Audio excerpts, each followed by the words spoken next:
નમસ્કાર વિદ્યાર્થી મિત્રો, સ્વાગત છે આપ સર્વેનું ડિજિટલ પ્લેટફોર્મ સુધીર સર બાયોલોજીમાં.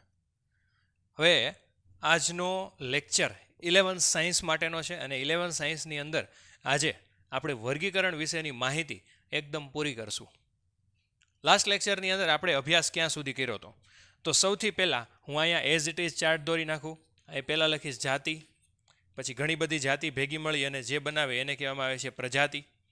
પછી પ્રજાતિ ઘણી બધી ભેગી મળી અને જે બનાવે એને કહેવામાં આવે છે કુળ.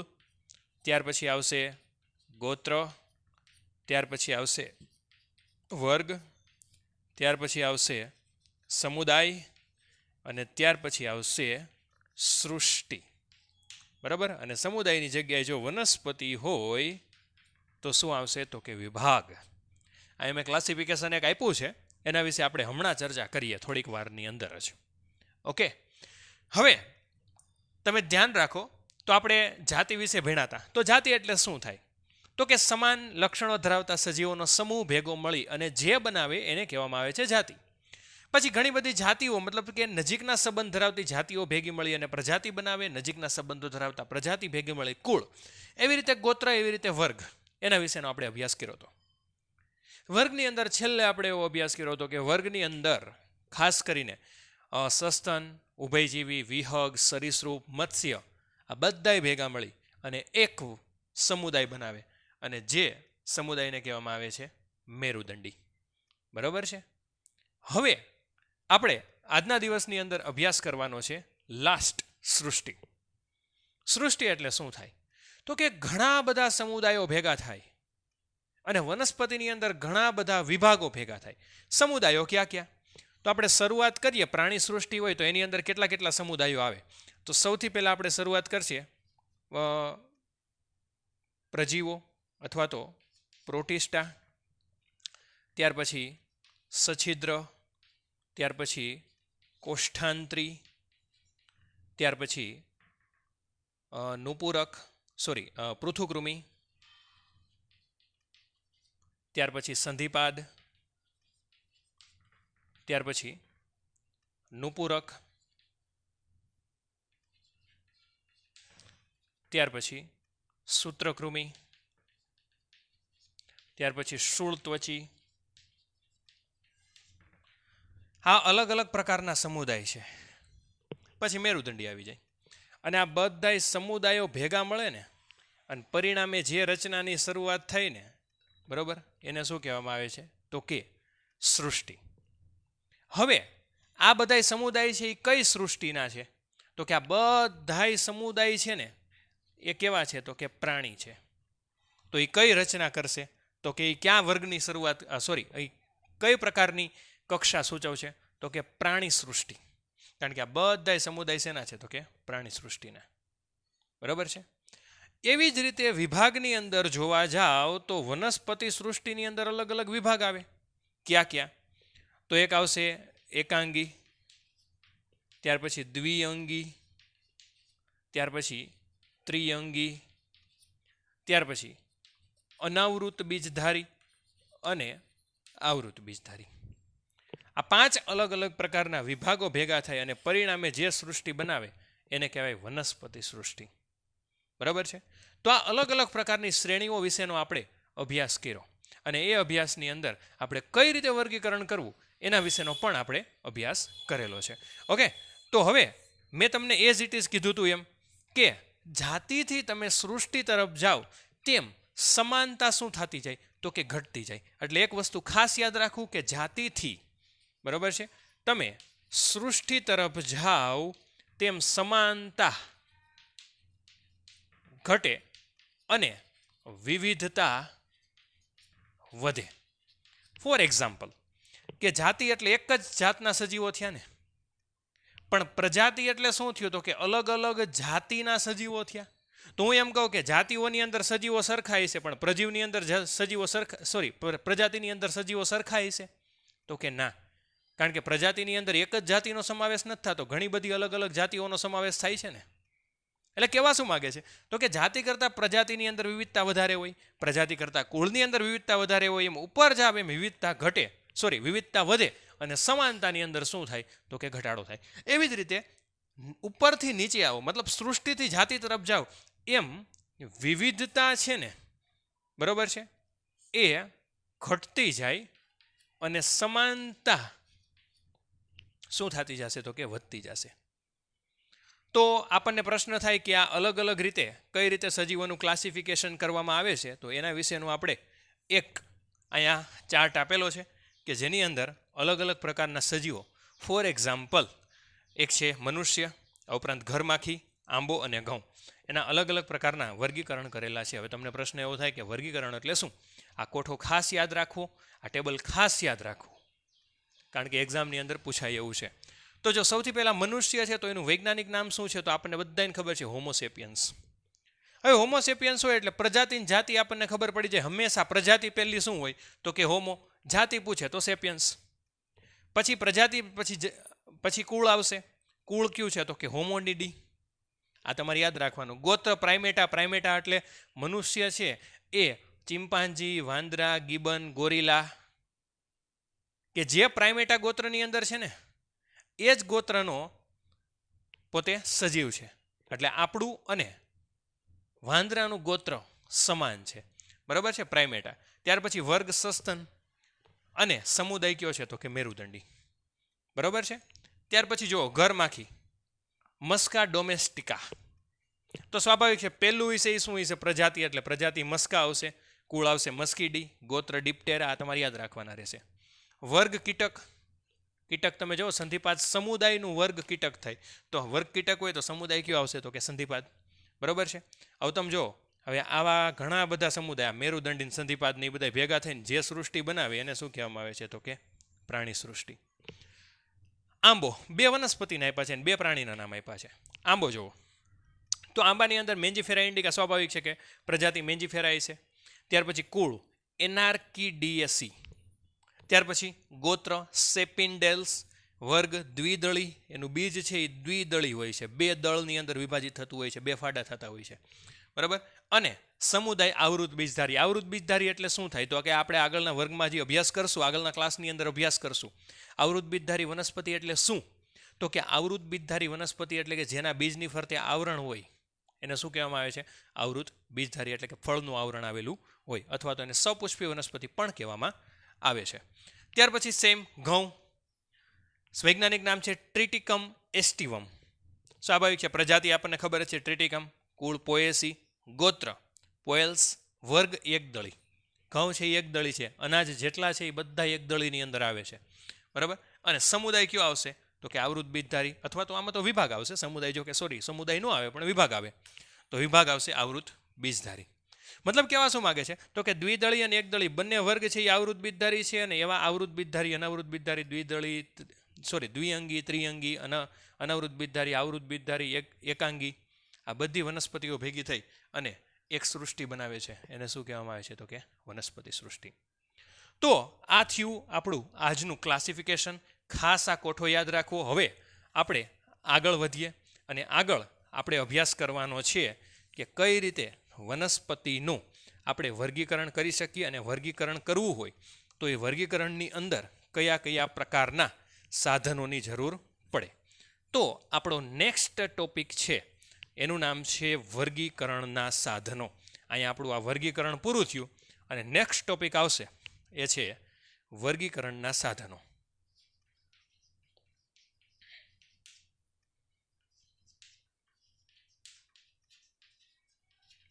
હવે જો વર્ગીકરણના સાધનો એટલે શું, તો સૌથી પહેલાં તો આપણને પ્રશ્ન એવો થાય, સ્વાભાવિક છે કે વર્ગીકરણની જરૂર શું, આપણે શું કામ વર્ગીકરણ કરવું જોઈએ. તો વર્ગીકરણનો આપણે ક્યાં ઉપયોગમાં આવે છે તો કે ખાસ કરીને બાગાયતી વિદ્યા,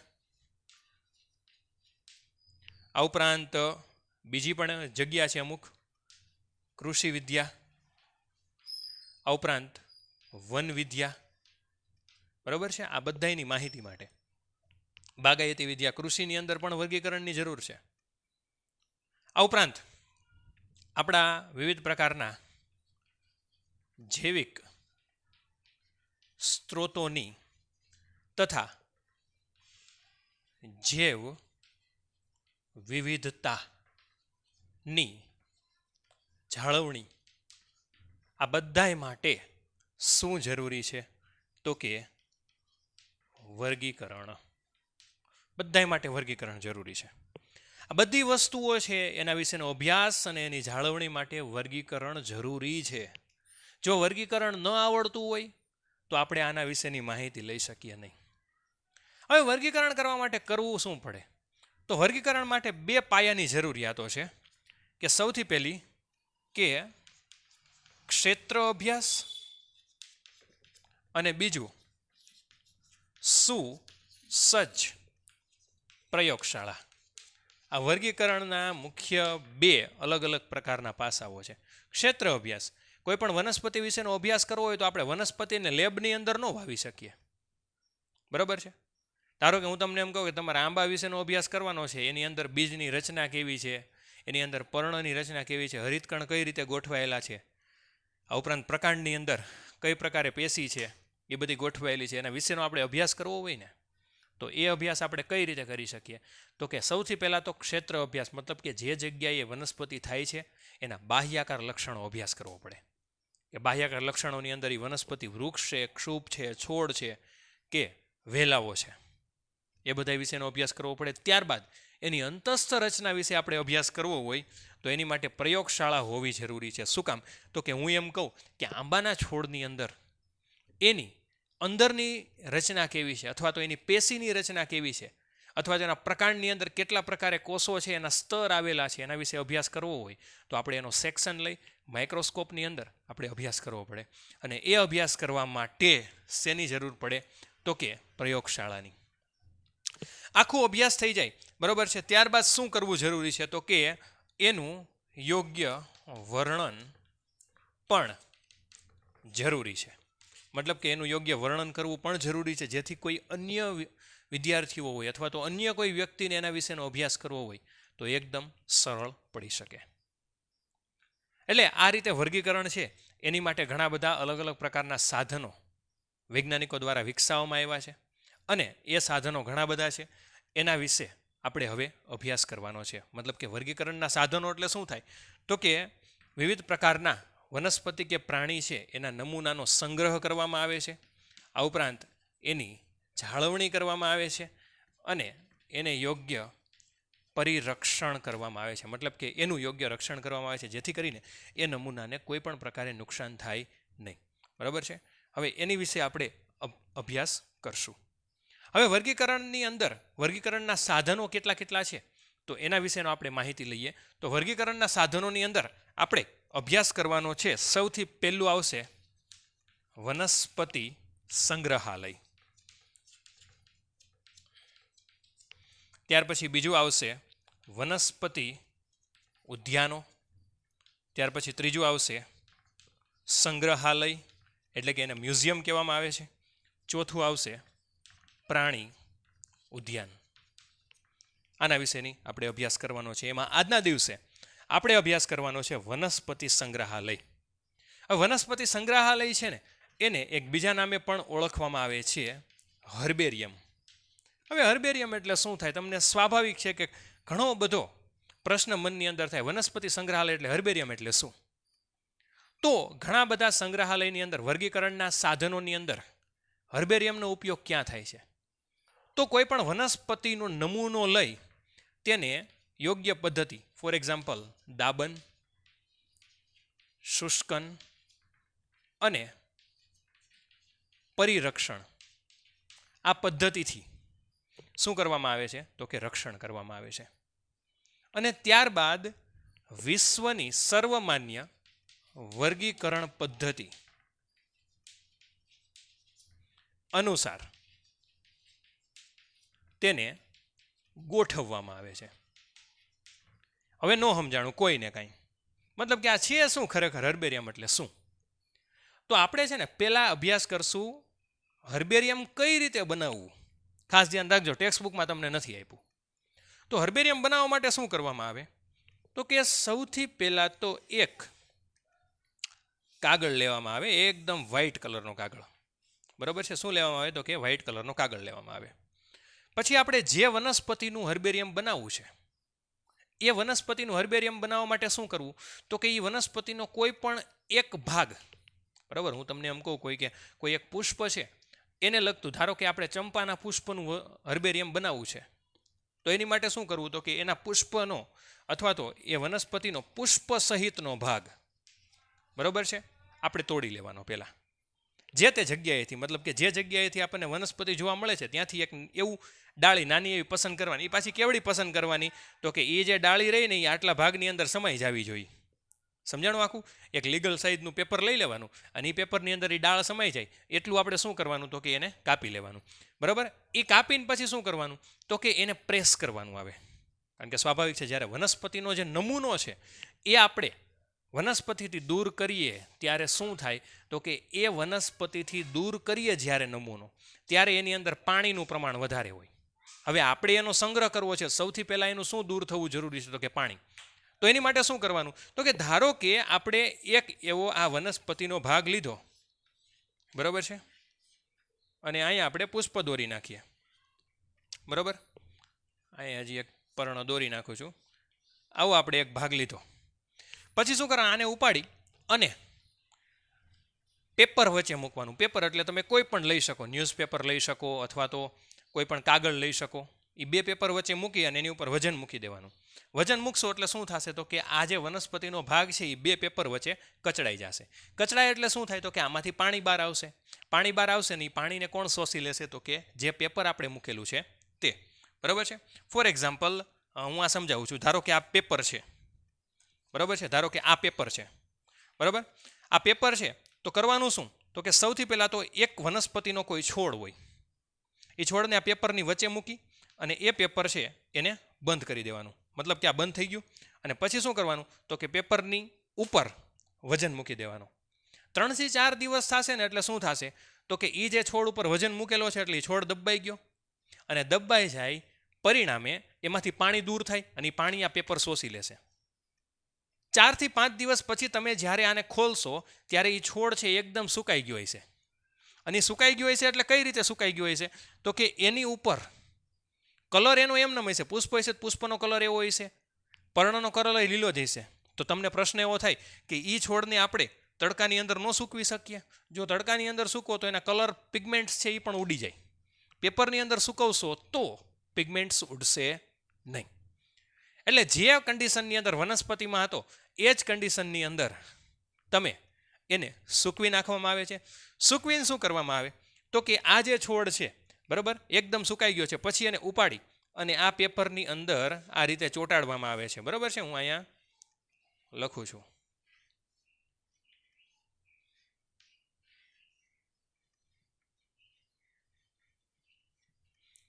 આ પેપરની અંદર આવી રીતે ચોંટાડી દેવાનું. અહીંયા પિન અથવા તો સેલોટેપ મારી દેવાની એટલે એક કાગળની અંદર એ વનસ્પતિ આખી આવી ગઈ. ત્યારબાદ શું કરવામાં આવે? તો કે એક ખૂણાની અંદર, મતલબ કે આ જે જમણો ખૂણો હોય ત્યાં થોડીક એવી માહિતી લખવાની. શું? તો સૌથી પહેલાં તો ક્યાંથી એની શોધ્યું, મતલબ કે શોધકનું, મતલબ કે કઈ જગ્યાએથી પ્રાપ્ત કર્યું, મતલબ કે કયા સિટીમાંથી, કયા વિસ્તારમાંથી એ. ત્યારબાદ શોધકનું નામ, કોના દ્વારા આ બનાવવામાં આવ્યું છે. ત્યારબાદ આ વનસ્પતિ છે એનું સામાન્ય નામ, બરાબર છે. એટલે આ વનસ્પતિ છે એ સામાન્ય કયા નામે ઓળખાય? ફોર એક્ઝામ્પલ ચંપો હોય તો એને સામાન્ય નામ શું છે? તો કે ચંપો. ત્યાર પછી ઇંગ્લિશ નામ, તો એનું ઇંગ્લિશ નામ લખવાનું. ત્યાર પછી એનું વૈજ્ઞાનિક નામ, ફોર એક્ઝામ્પલ માયસિલિયા ચંપકા છે તો એનું વૈજ્ઞાનિક નામ લખી નાખવાનું.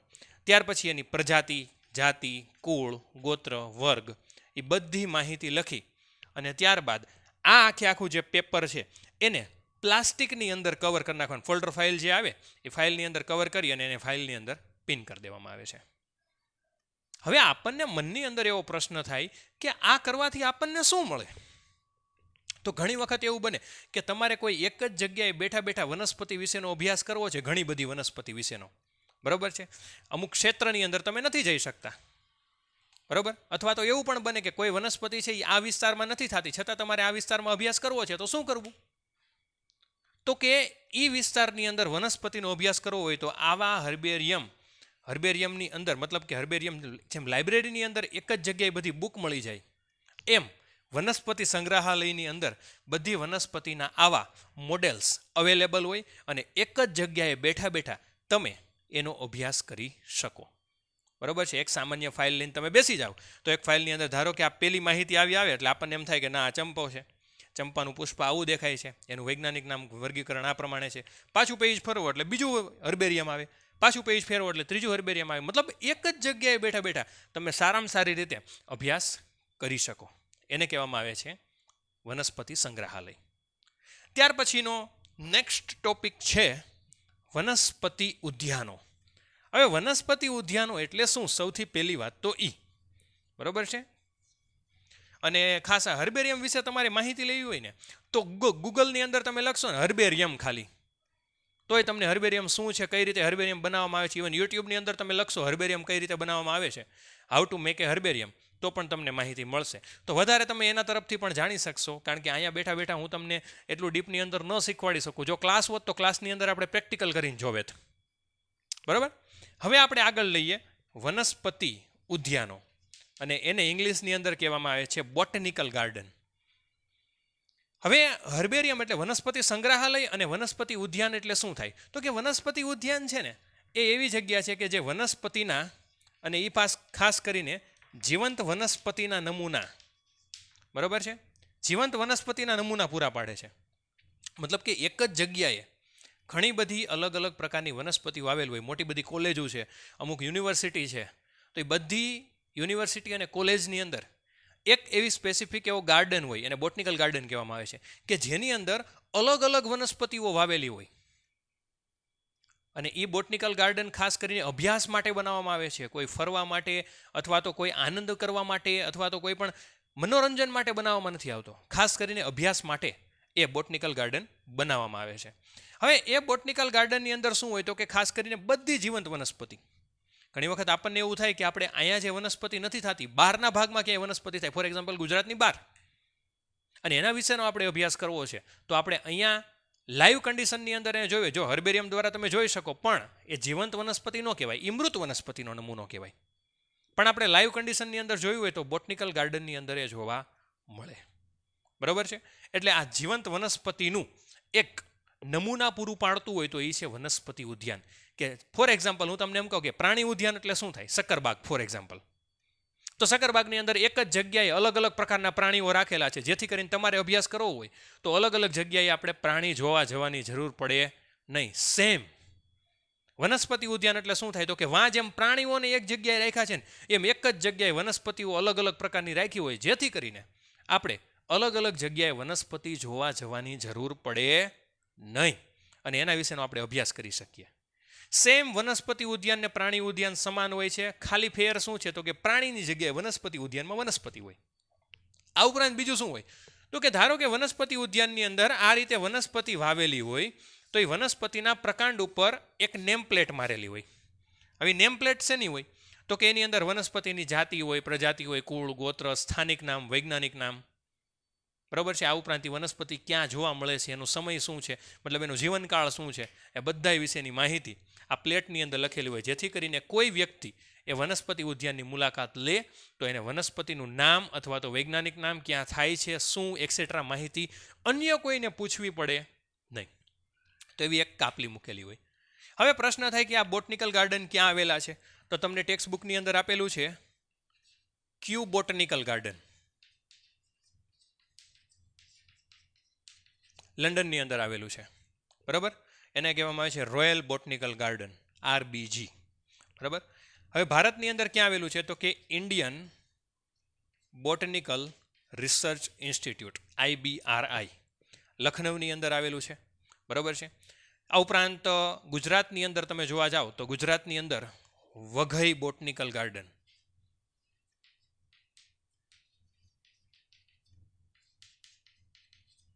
આ છે ગુજરાતની અંદર. બરાબર. આ ઉપરાંત ઇન્ડિયન બોટનિકલ ગાર્ડન, અને જે આવેલું છે હાવરા અથવા તો કોલકાતાની અંદર.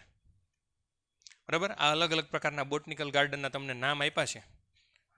એટલે આ છે ઇન્ડિયન બોટનિકલ ગાર્ડન હાવરા. અહીંયા આપણે નેશનલ બોટનિકલ રિસર્ચ ઇન્સ્ટિટ્યૂટ આવશે, NBRI, national botanical research institute, કે જે લખનૌની અંદર આવેલું છે. આ ઉપરાંત ઘણા બધા બોટનિકલ ગાર્ડન છે. એવી રીતે આપણે બરોડાની અંદર MS યુનિવર્સિટીની અંદર પણ બોટનિકલ ગાર્ડન આવેલો છે. આ ઉપરાંત સૌરાષ્ટ્ર યુનિવર્સિટીની અંદર પણ બોટનિકલ ગાર્ડન આવેલો છે. પણ આ બધા બોટનિકલ ગાર્ડન એવા છે કે જે ડોમેસ્ટિક લેવલે અને નેશનલ લેવલે ફેમસ છે. એમાં ખાસ કરીને સૌથી વધારે ફેમસ બોટનિકલ ગાર્ડન હોય તો ક્યુ બોટનિકલ ગાર્ડન, કે જેને રોયલ બોટનિકલ ગાર્ડન પણ કહેવામાં આવે છે, અને એ ઇંગ્લેન્ડની અંદર ક્યુ શહેરની અંદર આવેલો છે, એટલે એને ક્યુ બોટનિકલ ગાર્ડન કહેવામાં આવે છે. ઓકે, તો આ થયું વનસ્પતિ વિશેનો સંગ્રહાલય અને વનસ્પતિ ઉદ્યાનો. નેક્સ્ટ લેક્ચરની અંદર આપણે અભ્યાસ કરશું પ્રાણી સંગ્રહાલય અને પ્રાણી ઉદ્યાનો વિશેનું, અને નેક્સ્ટ લેક્ચરની અંદર આપણે આપણું આ ચેપ્ટર છે એને ફિનિશ તરફ જઈશું. ઓકે, તો આજના દિવસમાં અહીં સુધી રાખશું. ખાસ સમજજો, અને હર્બેરિયમ વિશેની માહિતી અને બોટનિકલ ગાર્ડન વિશેની માહિતી તમે યુટ્યુબ ઉપરથી પણ ક્લિક કરી શકો છો, અથવા તો સર્ચ કરી અને મેળવી શકો છો.